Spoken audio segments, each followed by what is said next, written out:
Hello, eRank. Welcome to another Thursday live Q&A with me, Pam Duthie, and her, Starla Moore. If this is your first time joining us, welcome. With the words, yeah. Everybody on YouTube is saying hello. Hello, yes, I see YouTube. Hello. So it appears like we've actually connected up and we are live today. So great. Yeah. Last week we had all kinds of technical difficulties. So cross your fingers, knock on wood. I don't want to speak too soon, but I've just got an exceptionally huge computer to run all of this off now. So I spent the past week trying to set that up and get everything working. So I was still terrified if it was going to work or not. All right. So we have a lot of questions that were submitted on our Wednesday post for anyone who is new here. If you want to cut the line and get your questions in early, you can actually do that every Wednesday in the eRank group on Facebook. There's a post that's pinned to the very top of the group wall every Wednesday where you can post your questions and we handle those first. So everybody else has got to wait until we get through those. Sheba baby, she's back there somewhere. I don't know where she is.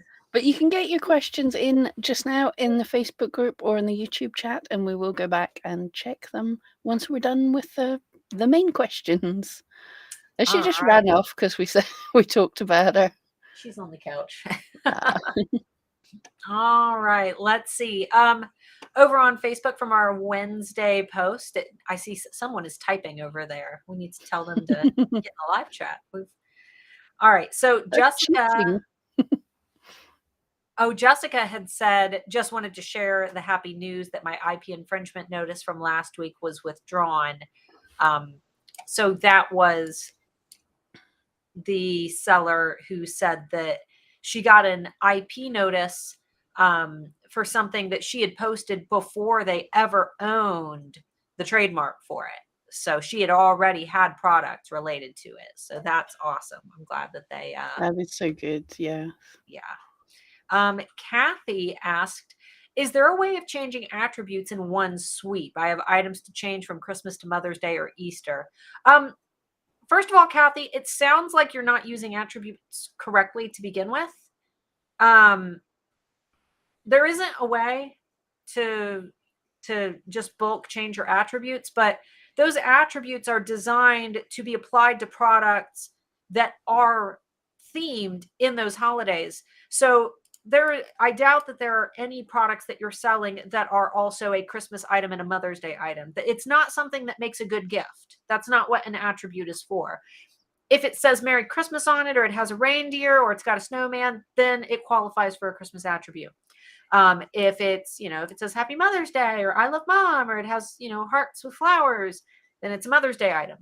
So I wouldn't go through all of your listings and swap out those attributes for the holidays, because all you're really doing is you're kind of throwing a monkey wrench into Etsy trying to identify what it is that you're selling, because you're saying this is a Christmas item. No, wait, never mind. This is a Mother's Day item. No, wait, this is an Easter item.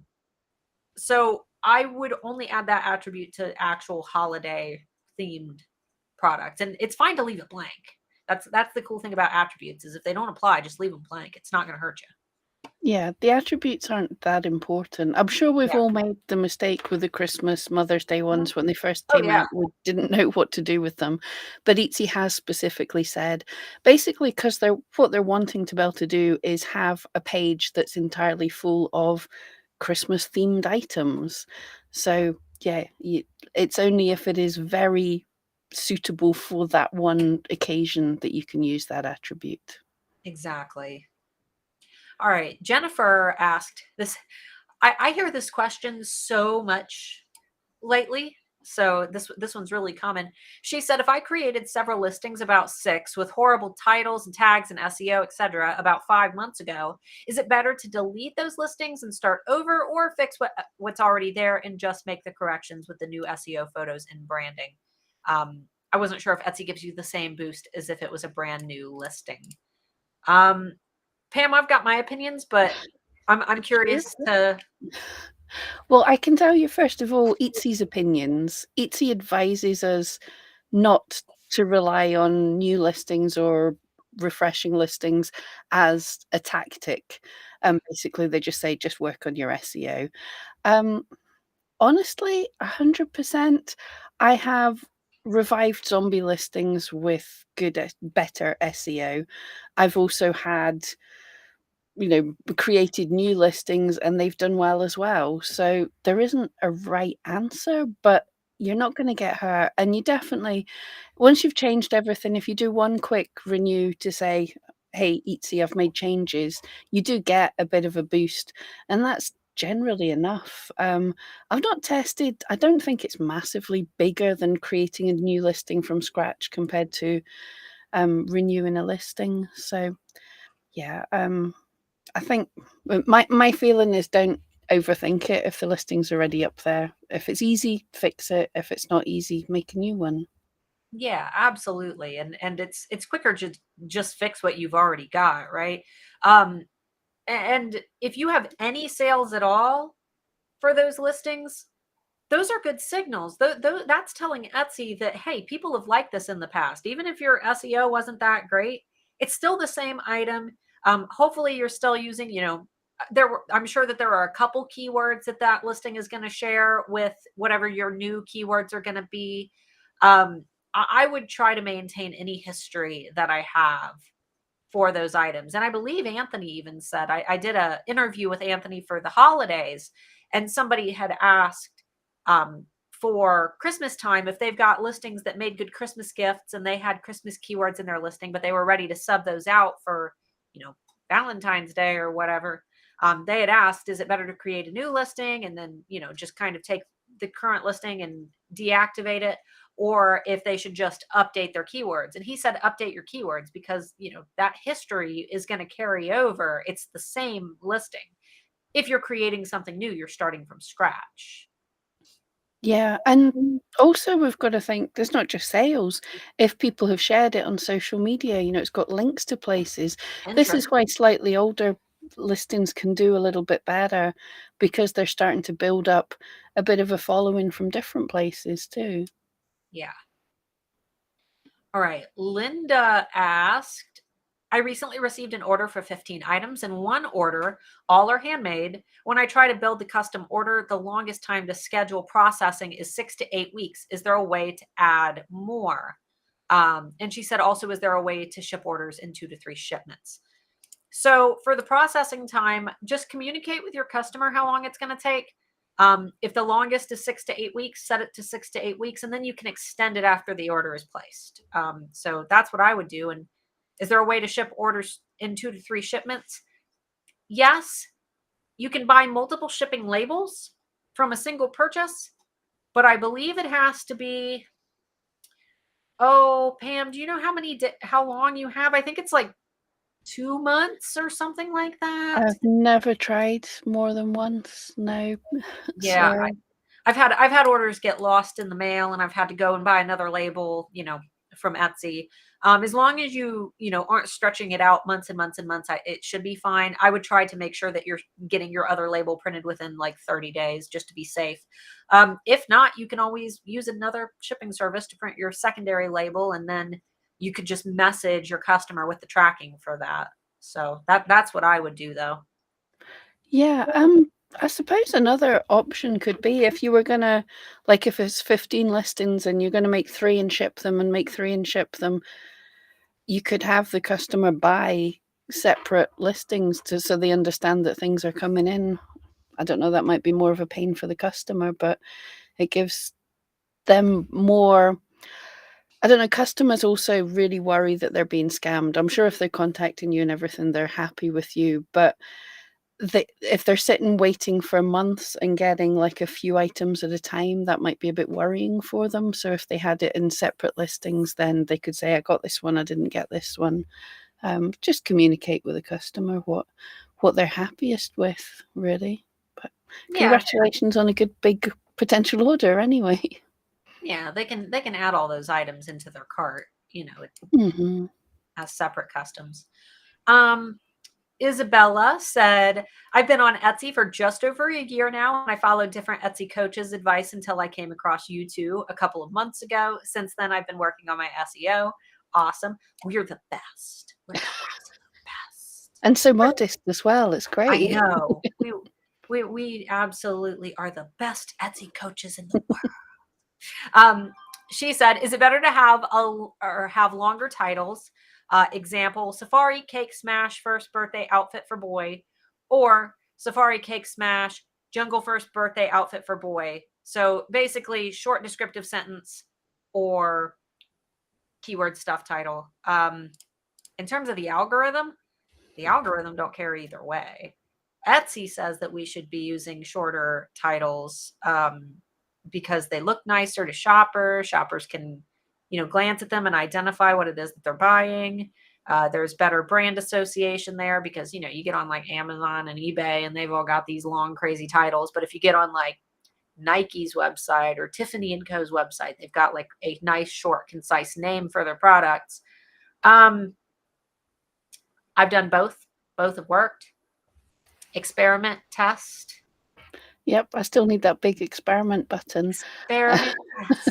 We need a little thing that goes along the bottom of the screen that just says experiment. I'll get on that. Yep. Etsy even has kind of told us both. They don't want keyword stuffed, but I don't think the example you gave us was particularly keyword stuffed. No, that generally, sounded like a sentence. Yeah.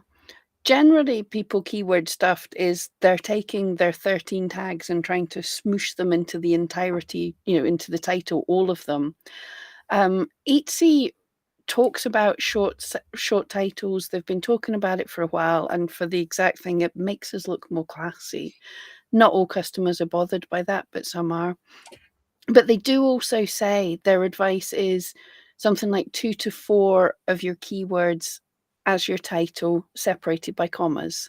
So that is sort of keyword stuffing, but it's 2 to 4, it's not 13. So I think either of those titles are okay. And most importantly, as Starla says, experiment.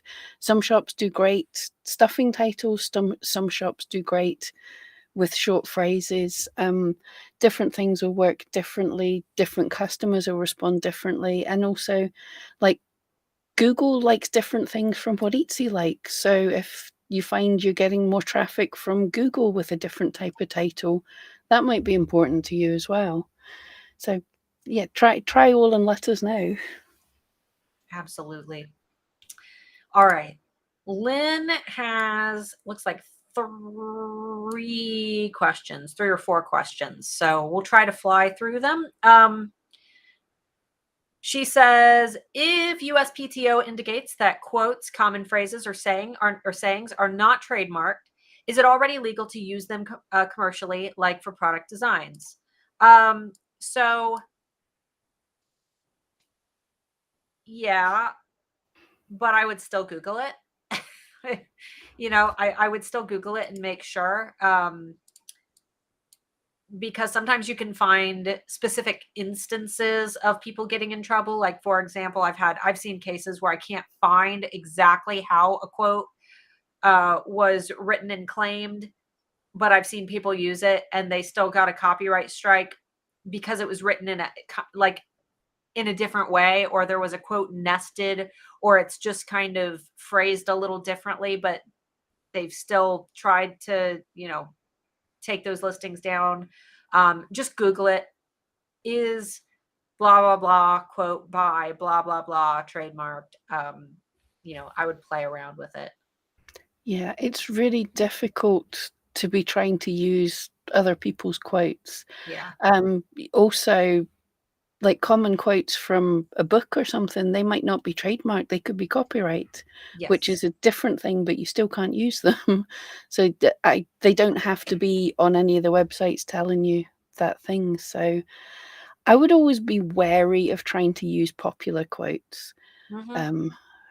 Yeah. I know that we have so many print on demand people here, and I hate to say this, but you are much better if you can create something that's yours rather than try and go on a popular theme. Well, not to mention, like, for example, you guys know I wrote a science fiction book and I own the copyright on this book. But if you were to look up any single phrase, from my book, any coined phrase from my book, you're not going to find it in the USPTO database. But it's still mine because it's based on something that I created and I still own it, and I could still legally go after you if I wanted to. I can't go through and, I can't go through and trademark every single word in my book, but because it is a composed, piece, a full piece, the book as a whole is what I own. I have a copyright on my work. So with that in mind, just be careful. That's why I said that, checking in the USPTO database, it's good for, common quotes and phrases and little sayings, but just be careful because there are specific cases that you're not going to find in there that still might not be safe to use. So that's why I said Google it just in case. Absolutely. It's such a minefield. It's not something I fancy getting into, sadly. Yeah. And she had also said, if quotes or phrases are published in prints, do I need to have copyright permission from the author or publisher to use them, even if I'm planning to give credit to the person who originally quoted it? Again, yes. Credit is not permission. Credit is saying, I'm doing this whether you give me permission or not, with the excuse that I'm giving you credit for it, but you're still profiting from someone else's work. So you do have to have permission. I can't remember where we had this conversation about this, but just in the past week. And basically, it's the equivalent of breaking into a jeweler's and leaving a little card saying, no theft intended. Yeah. I know you're not thinking you're a criminal, but you're saying, hey, I'm sorry, I'm breaking the law here. So, yeah, I know so many people do that. They think they're giving credit. And Starla, if someone gives credit for something they've stolen out of your book, does it feed your kid? Nope. Yeah. Exactly. So, yeah. Sadly, credit, no, it means nothing. People do it because they see other people doing it, but it's not good. Yeah. And then she said, how about quotes from famous people who died more than 70 years ago? Again, sometimes those quotes get passed on from the estate, which means that family members can still technically own them. There are some cases where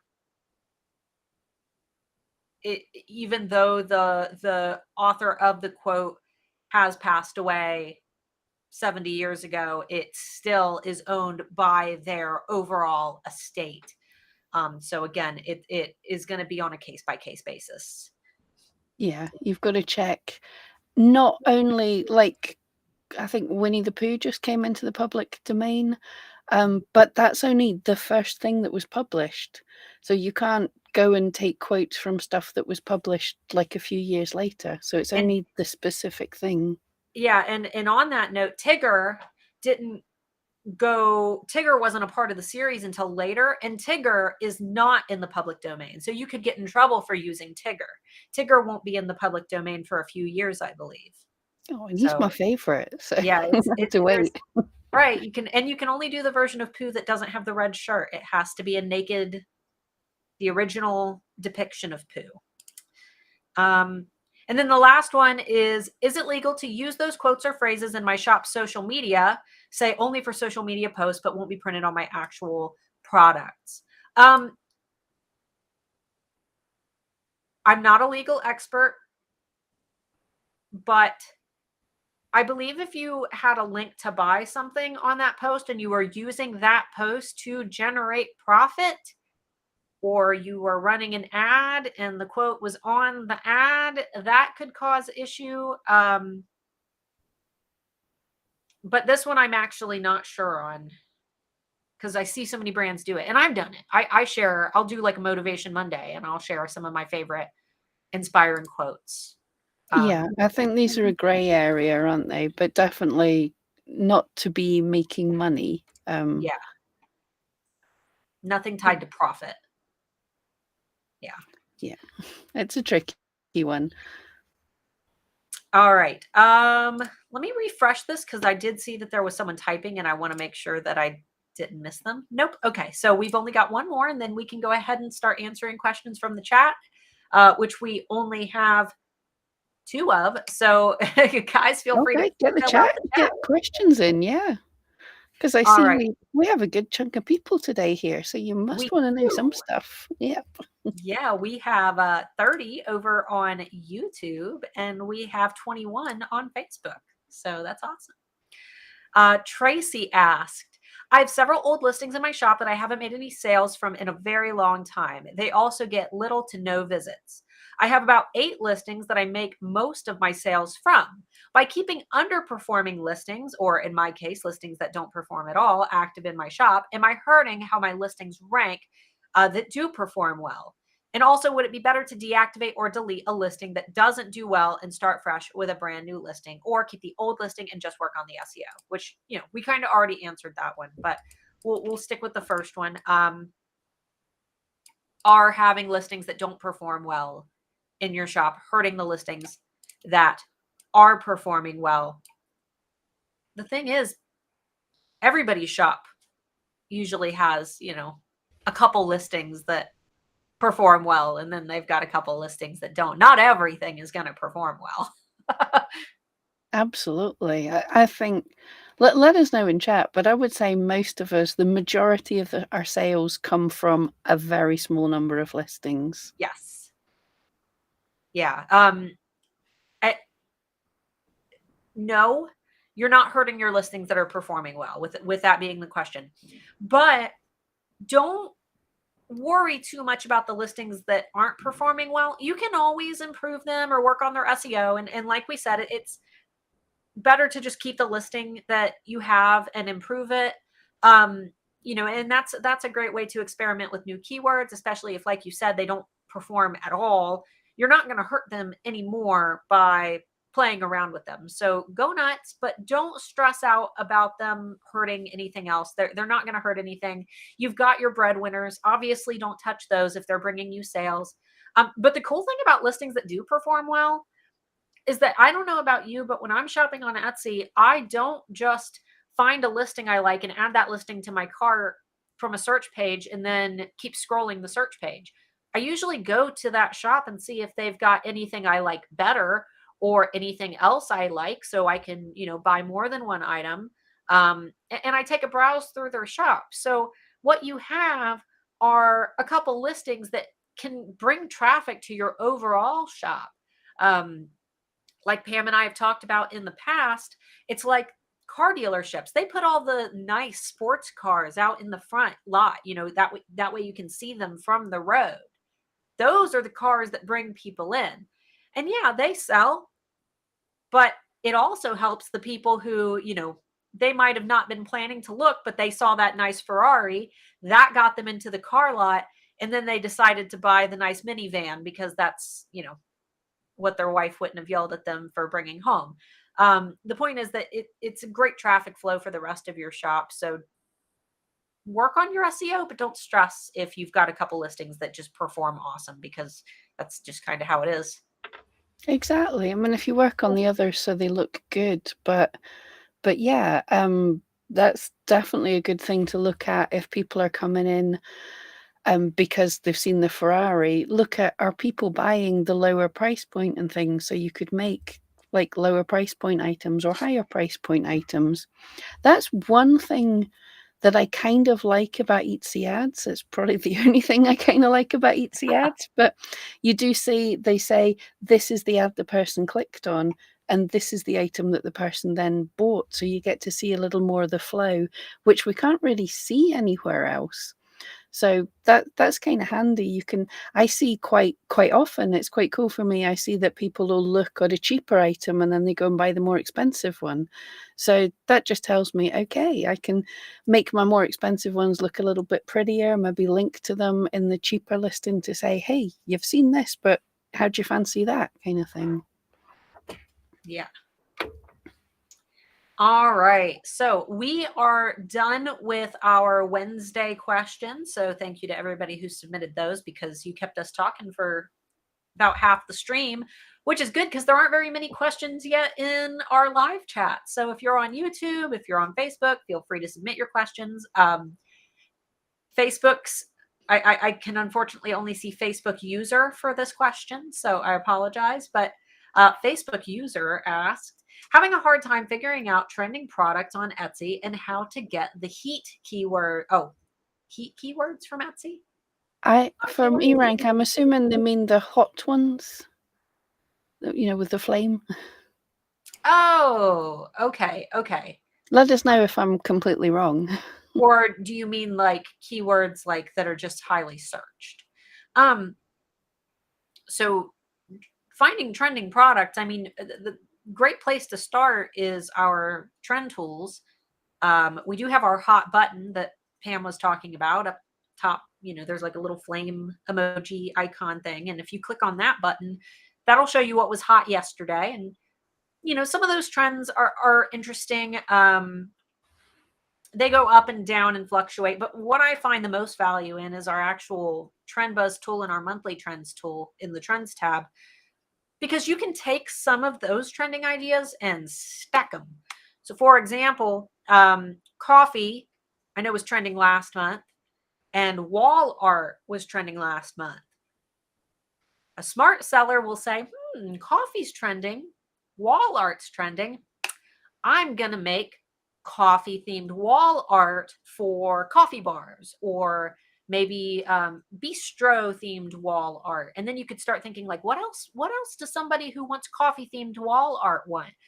Maybe you could do some wall art with like a muffin, or a bagel, or some fresh baked bread, a cupcake, things that would go with coffee, and you could make a whole shop out of that. So there are lots of ideas. Yeah, I love the stacking things, and it works so well on Etsy now, because something they're working on in the search is for looking at what you searched before.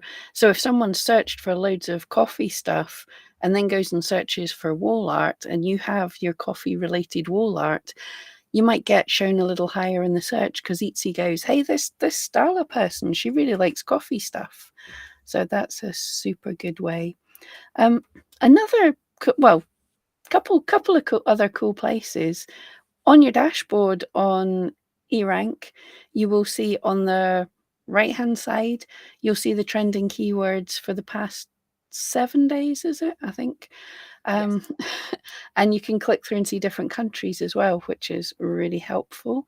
What I'd like to do with them is, just as you log on, don't even take a minute, just read them and then carry on, and then you can think in your head, oh, what's changing? What's different? And the easiest way for everyone is our Jan makes a monthly blog post about the trends, because she's in there every single day looking at all these things. She's looking at what's happening in Pinterest, what's happening everywhere.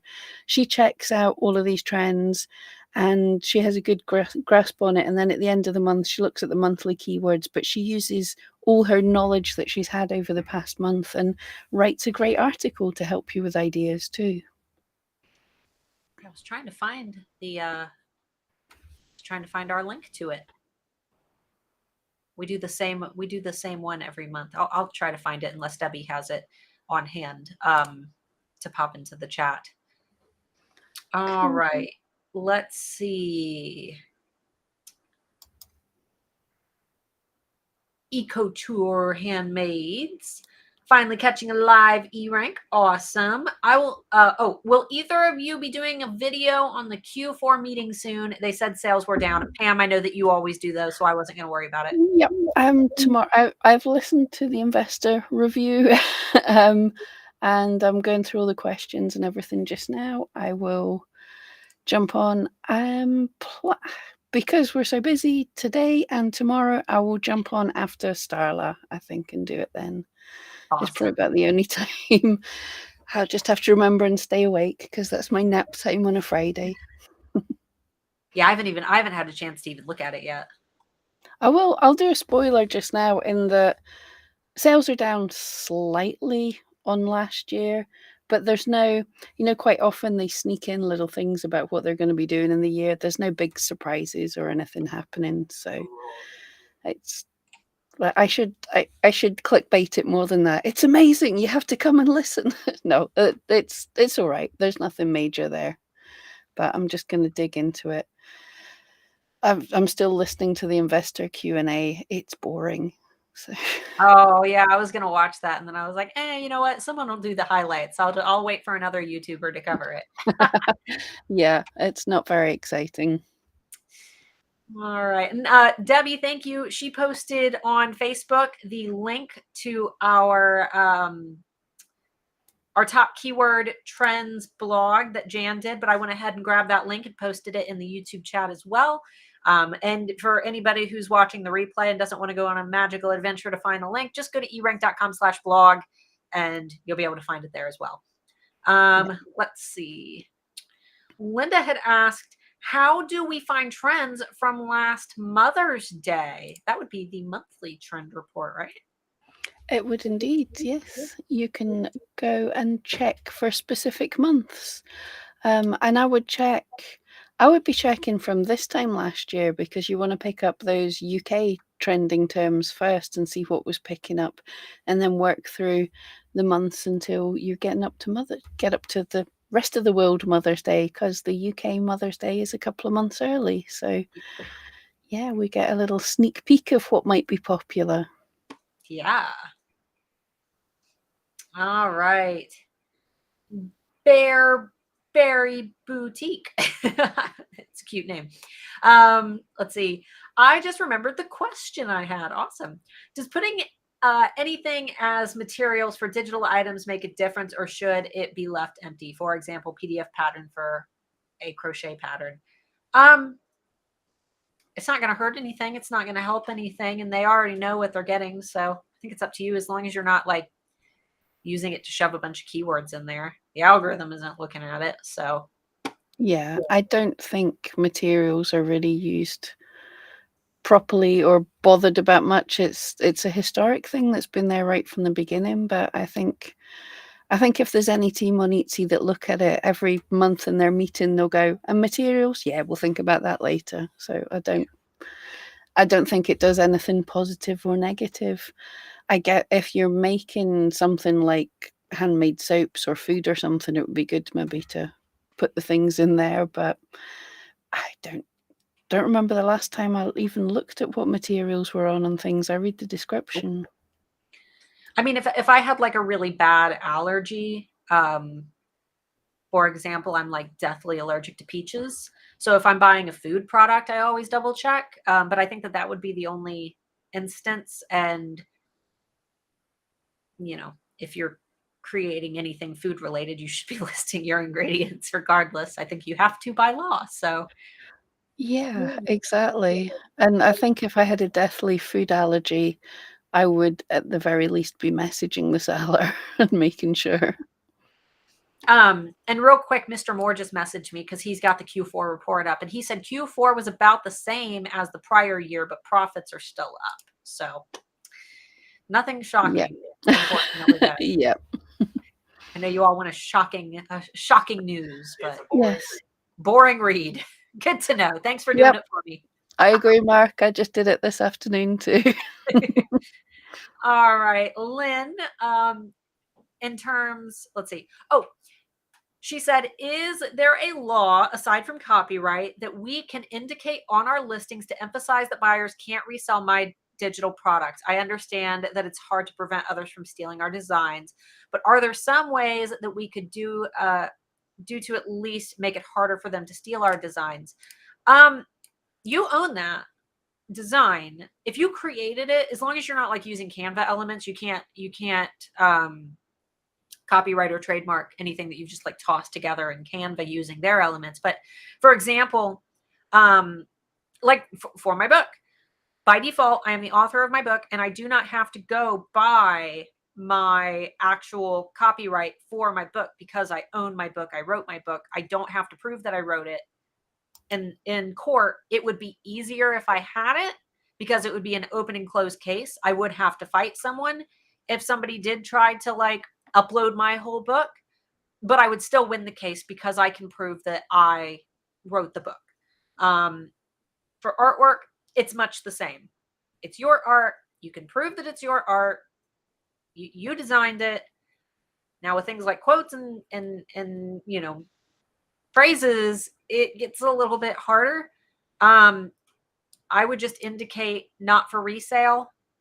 You know, don't put it in big red flashing scary letters that are going to keep people from wanting to buy from you in the first place. But I would just add a small statement in your listings that they're not for resale, for personal use only. Yeah, it's the thing is, there's nothing you can trademark it or copy. Well, you've automatically got the copyright. You can trademark things, but in general, there's nothing you can do to make it more illegal for people to use your stuff. The only thing you can do is to grant permission for people to use stuff. So whatever you're selling your digital products for, put that in the description. These items are not for resale. You can use them. You'll see my mum does a lot of card making and things, and in a lot of the designs and stuff, it'll say you can use it for up to a certain number of items for commercial and all things like that. So you can make your own policies for things like that. They are really hard to police, though. Yeah, yeah. You could, and if you've got your own website, making like a terms of use page where you can link people to your terms. And then, you know, if you ever have to issue a cease and desist, you can say, per my terms, you have violated blah, blah, blah, blah, blah, and basically demand that them stop. Which is usually enough, honestly, if somebody gets a cease and desist that spooks them enough that they're not willing to keep, you know, doing what they're doing. It's an option though. Check. You've got to make sure your terms, like policies, like everything else, your terms can't go against the law. Yes. They don't trump the law. Speaking of my mum again, she someone sent her some kind of a cease and desist because she was knitting socks that she'd taken a pattern and she'd adapted it for herself, and the person messaged her with a cease and desist because they sell the original pattern like way back, and like, no, sorry, that's you can't copyright the created work that she's made there. But Right. yes, this person goes all around Etsy ordering people to take the stuff down. But no, your terms mean nothing when it's not against the law.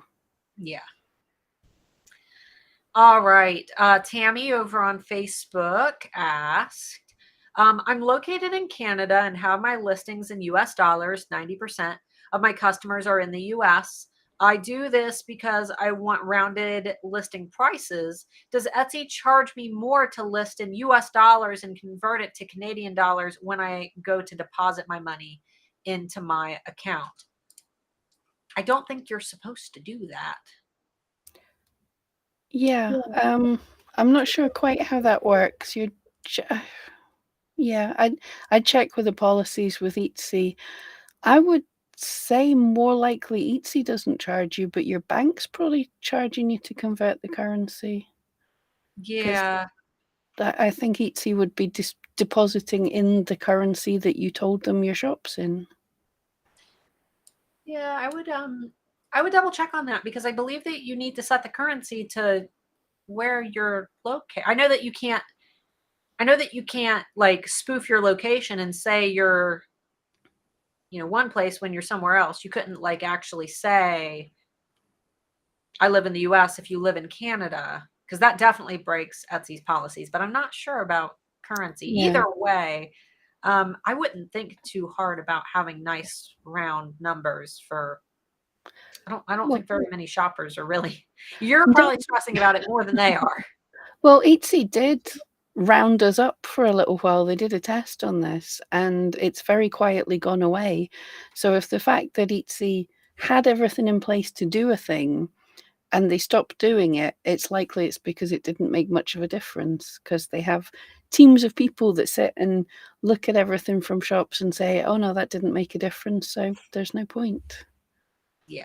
But yeah, we kind of need to check on that. But you can find out if you're getting charged for the currency conversion by just looking at your bills and looking at what is going into your account.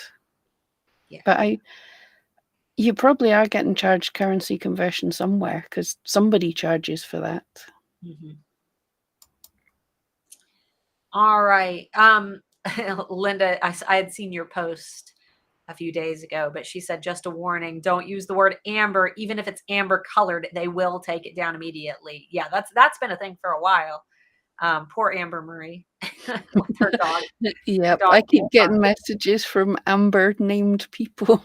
Yes. Yes, you cannot use, it's an algorithm. It's a computer that is just looking for the word amber, and it's taking down everything related to amber, whether it be your name or the color, because it has to do with child safety. It's amber jewelry that was purchased for a child, and did the child die? Did the I child? think so. I think a Yeah. child died, and not only does Etsy not want bad publicity and news articles that say Etsy kills children, they don't want to risk someone buying products for their child that their kids could choke on. So I understand it. They didn't perfect the algorithm very much for how they set it up. Oh no, did she Yeah, freeze? this policy is a little heavy-handed for sure. No, I was just sitting very still. You Yeah. froze for like a second, and then your voice was real fast and caught up with itself. Oh, I hate this tool for doing that. Yeah. Yeah, Etsy was a bit heavy-handed with that policy for sure. All right, let's see. Lisa on Facebook asked, I turned on Etsy ads. Should I update my tags now with the search terms I'm being found for, or wait the 30 days as they suggest before changes? The 30 days, they're only talking about nothing magical happens in 30 days. They're just, my understanding is that's an estimate of the amount of time it takes them to get enough data, basically. But some people with busier shops will get more data more quickly, people with quieter shops. So if you feel you've got enough data, absolutely do what you feel you have to, while being careful about changing well-performing listings that we will always advise against, but I'm sure we all do that ourselves from time to time. All right. I think that's all the questions that we had. While we have a quick break, I forgot to even tell you this, Pam. On March 9th, so I know you guys have a little bit of time, but I wanted to give you a heads up. I will be doing a webinar with Printify, but you don't have to sell print on demand. It's my branding webinar. There's going to be hopefully a thing splashed on our eRank, how when we do Q&As, sometimes we've got a little pop-up now that appears on eRank. But as of right now, eRank, we've done a couple really cool things with Printify, and we've been trying to find ways to better help print-on-demand sellers. So that's why, we've had a couple blogs with Printify. I don't know if you guys have noticed us kind of, talking more and more about Printify, but this is just another one of those things that will help our brands be closer together. So feel free to come hang out for that. It's free, and it will be, I wish I knew what time it was going to be. It's 2 p.m. Eastern time. So an hour before this Q&A usually starts. Oh, that should be easy then. We'll definitely try and remember and talk about that in the group as well. I wonder if we can put that up on YouTube as well. I'm trying to remember if we have community tab on YouTube. It'll be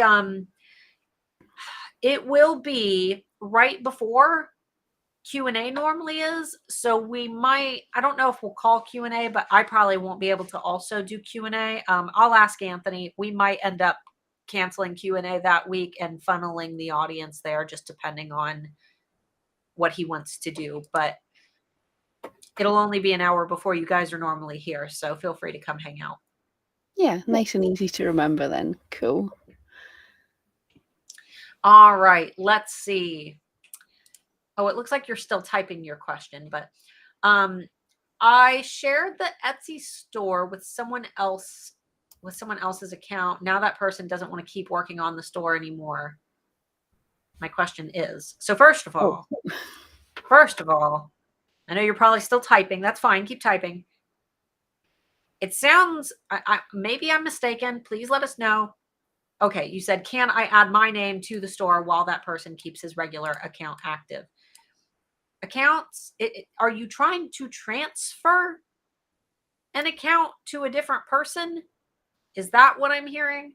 Because you're not allowed to do that. You can't do that for any reason at all. In fact, we just had a discussion about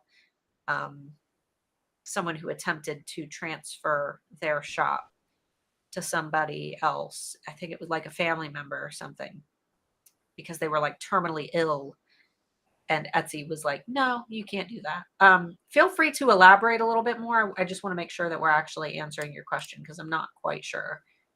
Yeah, I hate that policy that is not bended for anyone, especially like in situations like that. You shouldn't be sharing an Etsy account with someone. I don't know if that means you both had the same login or something. If you have more than one person working in a shop, one person would have to own the shop and the others would have to be put in as employees. Is the only way to do it correctly. And you're saying, can you add your name to the store? Your name should be in the store as an employee. And that's the only way that you could do that as an employee. Well, at the same time, you still shouldn't be able to log into the shop or anything. You would just be an employee. Well, I mean, Amber Marie and I, we do Alpha Adapt, and Etsy says that you just have to understand the risk of allowing somebody else into your account. But we did ask, and they said that it was Cool. fine, as long as it's like for virtual assistants and things like that. We just don't. Obviously, we tell you guys, don't give your login information to like Etsy SEO specialists who want to work on your SEO. Because not only do they have access to your business and your customers' addresses and sensitive information, but with these SEO specialists, when Etsy shuts down a shop and IP bans you, which means they ban you from starting another store, buying on Etsy, you can't do anything. When they IP ban you, they IP ban all of your shops. And if you're all connected by one guy, one little Etsy SEO specialist, and maybe you're following all the rules, but he's also been working on somebody's shop who wasn't following the rules. There are tons and tons of posts on like Reddit where people have said, my shop got shut down for no reason. And that's one of the reasons that it can happen. So just be really careful about who you let log into your shop. But I feel like you've got more to your question. So we'll go ahead and get to Lisa's question, and then we'll come back and answer yours if you've given us a little bit more context. Yeah, the funny thing with the shops is we'd actually spoke as having an eRank sort of team shop. And then we sat and thought about it of having like 20 people able to log into the same shop. Yeah. We might actually get all of our accounts shut down. So it was probably not a good idea. Thank you. All right, let's see. Lisa asked, I have the monitor set up, so the monitor tool. Does it make sense to update for tags I'm being found for, or just leave it alone? I'm confused on that. That's up to you. Yeah, it depends. If it's working, if your listing's doing well, then leave it alone. You've done good enough. But I use those keywords. You can go and have a look at those keywords, see sort of how competitive they are, see adjacent similar keywords and things. Get ideas for what you can use in other listings. I actually, the monitor tool was really handy for me to be able to see some little mistakes I'd made in my listings that I was able to improve them. But it's telling you what's working just now. So we always say if something's working, don't necessarily go and change it. It can be something that can be handy. You can look a little bit back in time and say, hey, I was getting found for that, but I'm not anymore. What's happened? So it's a handy way to see if maybe something's changed with your listing. It's a cool tool, though. Yes. Looks a little messy when you're actually on the I hate the actual monitor graph. It's all ziggy zaggy. I love the spaghetti. It's The great. spaghetti. I Maybe love graphs like that. I've got too many. I'm monitoring too much. Maybe that's the Yeah. Oh no, it's an absolute mess. Yeah. But it's pretty. It is good though. Like you can, if everything's going fairly steady, you can look and go, oh, that took a wee dive. I wonder what happened there. But yes, it is easier to use to use the actual traffic stats to go back and look at the actual keywords. Everybody's conditioned to traffic stats now. Yep. All right. Michelle Hobbs on YouTube said, I sell jewelry, specialize in minimal sterling and gold-filled earrings, getting ready to start a new line that's more boho inspired using non-precious metals and stones. Should I add this line to my current shop or should I start a new shop? Sounds like your products are pretty congruent. Anytime someone says, should I add it to my current shop or start a new one, I always ask, who's the target customer? Maybe people who like minimalist jewelry, maybe sometimes they want to wear a boho outfit. Maybe it's not necessarily that you're appealing to minimalist. Maybe your target audience is, I don't know, women in their 40s who like to go to fancy cocktail parties. The random example. But if that's your target audience, maybe they want a nice variety of different types of jewelry. It really just depends on how you're able to add them and incorporate them into your current product lines and still keep things nice and cohesive. Making sure that your photos are taken in a similar fashion, that's really one of the best ways to make sure that your shop overall looks cohesive. You can make things blend in. Now it'd be weird if you ask me, if you should make big chunky bead toddler necklaces. That probably wouldn't fit with your current target audience, but I think it should sound fine. Yeah, it really depends. We get this quite a lot. I get that jewelry people are really worried about getting everything perfect. And especially we hear a lot of people are saying, oh, I've got these high-end expensive things. Should I also put these cheaper things in? And I understand why that's a worry, but how I see it is if the person can come in, it's like we spoke about the art shops before. If someone can go to a beautiful hand painted thing, see that listing and click on it and go, oh, I absolutely love that. I can't afford that. However, I can buy this coaster. So it's sort of similar, isn't it? They can see your beautiful, real top quality necklaces. They can drool over it. They can save it. They can pin it to Pinterest. And then they can go, hang on, I can actually buy something of Michelle's. I can own a piece of her work now because she's got this other range that kind of suits me. That's if they fit in. Yeah. And she said she has nearly 10,000 sales with some bestsellers, with a high repeat buyer rate. They're just going to see it as you incorporating in some new styles to your current line, which big brands do all the time. I really doubt that your target customers are going to look at, boho jewelry and think it doesn't fit with your shop. But you'll be able to gauge it for yourself. Launch your product line. If it doesn't do well, you'll know that, okay, maybe my customer or my target customers for this shop didn't like this. And then if you decided that you wanted to start a boho shop, you could do that later on. Yeah, I think that the only thing to sort of worry about is thinking about what your photographs and stuff when people come into the shop. Are you going to have these beautiful, elegant, wonderful looking high-end jewelry and then have really trashy pictures? Are you going to cheapen your stuff? This is where we talk about don't do high-end jewelry and then big chunky baby necklaces and then you know AliExpress earrings or something. That could like cheapen your thing. But if the boho inspired things is still going to be sort of aspirational, beautiful kind of items. I could see them totally working. Although I'm just laughing, looking between myself and Starla. I think we have a lip stud between us, and that's about it in the way of jewelry. We might not be the best people. Well, Starla did have a very successful jewelry shop. So. Yeah, my jewelry depends on what I'm wearing, and when I'm on camera, I'm usually little. I wear tones that complement my hair.